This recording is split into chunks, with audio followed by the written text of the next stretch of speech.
Comics of 100 Years Ago, March 7th, 1925. It's Little Orphan Annie by Harold Gray. Mrs. Silo is putting together something in a mixing bowl at the table.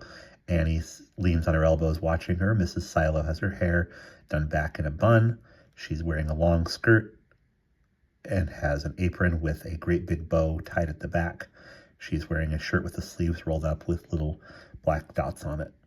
And Mrs. Silo says, "I heard about Doc Bonnie giving you that 50 cents for threshing that Perry boy, but I thought you were saving it."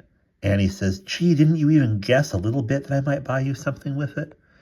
Now Mrs. Silo is using her brand new egg beater, and we see a measuring cup, some boxes of what is probably sugar and flour on the table, and a great big spoon. Annie watches with her hands behind her back. "My, but it's easy to beat eggs with this beater.